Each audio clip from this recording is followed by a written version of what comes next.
नमस्कार. मालिकेच्या उद्याच्या भागामध्ये आपल्याला पाहायला मिळणार आहे की इकडे आजीने दूध बनवायला ठेवलेलं असतं आणि ती अक्षराची तयारी करण्यासाठी गेलेली असते. तर चंची आणि दुर्गी तिथं असतात. चंची आणि दुर्गीने त्या दुधामध्ये औषध टाकलेलं असतं आणि सगळं प्लॅनिंग करून ते दुधाचा ग्लास तयार केलेला असतो आणि तो ठेवलेला असतो. तेवढ्यात आजी येते. आजी म्हणते की हे काय चाललंय? अगं, तू या ग्लासात कशाला दूध ओतलं?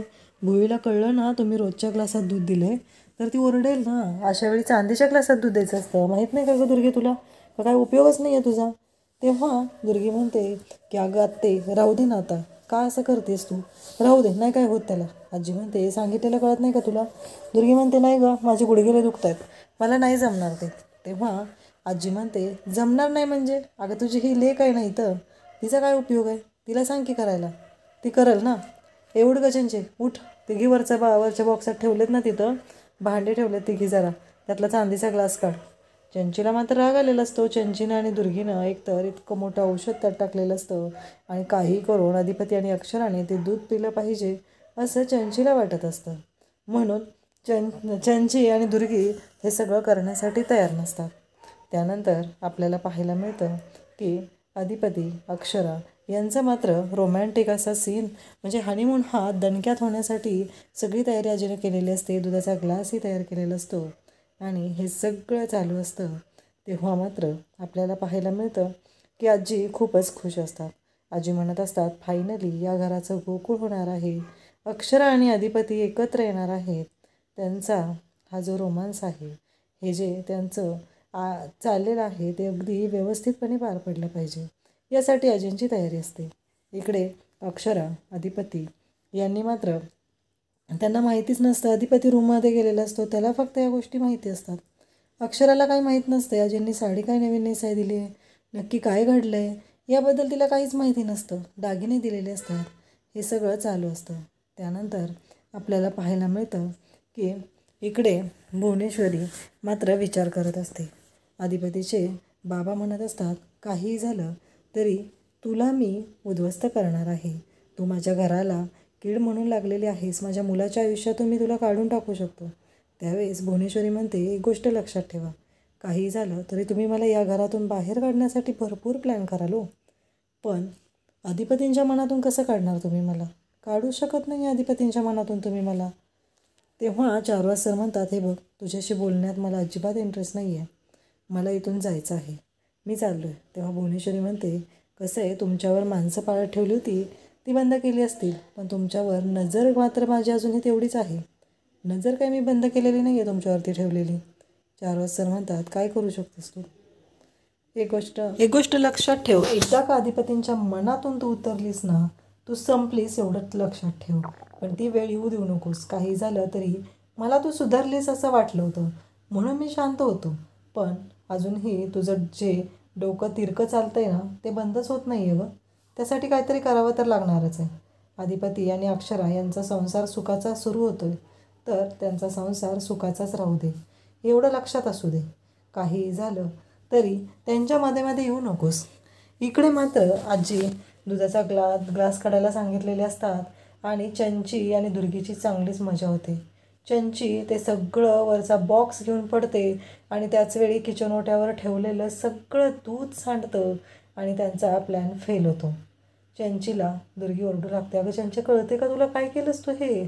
तेव्हा मात्र चंची म्हणते मम्मी माझा पाय मुरगळला, माझा पाय मुरगळला. म्हणजे इकडे अधिपती अक्षरा यांची वाट लावायचा प्लॅन केलेला असतो आणि त्याचवेळी चंची आणि दुर्गी दोघीजणी तोंडावर पडतात. आजी म्हणते काय गं तुझी हे पोरगी नुसती धडपडी, एका कामाची नाही आहे. एक काम सांगितलं तर ते धडनीट करता येत नाही आहे. आता मला पुन्हा सगळं दूध बनवायला लागणार आहे. आणि चंची म्हणते अगं मम्मी मला उचल गं, मला उचल. आणि चंचीला मग दुर्गी सावरते आणि चंचीला घेऊन रूमकडे जाऊ लागते, कारण त्यांचा प्लॅन तर इथेच फसलेला असतो. दुर्गीचा प्लॅन फसलेला असतो, पण चंचीने आणखी एक प्लॅन करून ठेवलेला असतो.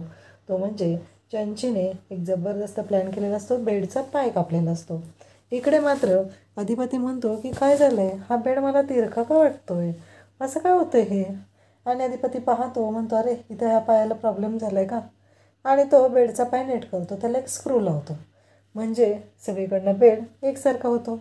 तर इकडे आपल्याला पाहायला मिळतं भुवनेश्वरी मात्र वेगळाच डाव रचत असते आणि अक्षरा तयार होऊन खाली आलेली असते. आजी दुधाचा ग्लास घेऊन येते आणि अक्षराला म्हणते की अक्षरा हे घेऊन जा. अक्षरा म्हणते आजी हे काय आहे? तेव्हा आजी म्हणते या घराचं गोकुळ झालं पाहिजे ना, त्यासाठीच. आणि इकडे अक्षराला आजी समजून सांगते आता सगळं जबाबदारीनं करायचं आहे. लग्न होऊन या घरात आली मान्य मला, पण आता जबाबदारी घ्यावी लागेल. संसाराला सुरुवात होते. अक्षरा आजींचा आशीर्वाद घेते. त्यानंतर भुवनेश्वरी तिथे येते आणि म्हणते हां आता या घरची सून होत आहे, गोकुळ होणार आहे. मग तुमची मास्तरकी आहे ना, डोक्यातली मास्तरी नाही ना, ती बाहेर ठेवून यायची. सगळ्या जबाबदाऱ्या एकदम जमणार नाहीत तुम्हाला सुनबाई. अक्षरा म्हणते का नाही जमणार? एवढ्या सगळ्या बायका करतायत ना, आणि शिक्षक असणं हे माझा पेशा आहे, शिकवणं हे माझा पेशा आहे म्हणून मी करते. ते मी नाही सोडू शकत. काही झालं तरी ते मी सोडू शकत नाही, असं अक्षरा भुवनेश्वरीला स्पष्ट सांगते. आजींना पण धक्का बसतो इकडे. तेव्हा अक्षरा स्पष्ट सांगते आणि दुधाचा ग्लास घेते आणि रूममध्ये जाते.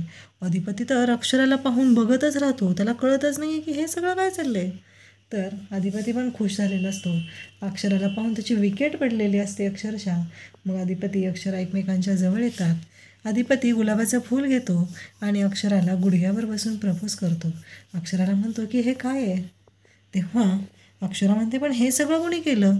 तेव्हा अधिपती सांगतो हे सगळं ओंक्या आणि शिवानी केलं आहे आणि त्यांना सुपरविजन करायला आजी होती तर त्यांच्याबरोबर. अक्षरा म्हणते खरंच खूप छान केलं हे. अधिपती म्हणतो मला ओंक्या सांगत होता आज मधुचंद्र आहे आपला. अक्षरा लाजत असते. अधिपती मग अक्षराच्या चेहऱ्यावरून गुलाबाचं फूल फिरवू लागतो, तिला जवळ घेतो. इकडं भुवनेश्वरीने वेगळाच डाव रचलेला असतो. तो देवी आईला प्रार्थना करते आणि म्हणते की सगळं माझ्या प्राणाप्रमाणे होऊ दे. आजपर्यंत सगळ्या गोष्टी माझ्याच मनाप्रमाणे घडलेल्या आहेत असं ती सांगत असते. त्याचवेळी आपल्याला पाहायला मिळतं की इकडे अधिपती आणि अक्षरा जवळ आलेले आहेत आणि भुवनेश्वरी त्यांचा रंगात आलेला रोमांस हा बेरंग करायला तिथं पोहोचणार आहे. नक्की आता भुवनेश्वरीने काय आयडिया केलेली आहे ज्यामुळं अधिपती आणि अक्षरा एकमेकांपासून दूर राहणार आहेत हे आपल्याला पाहायला मिळणार आहे. अशाच अपडेटसाठी चॅनलला सबस्क्राईब करा. थँक्यू.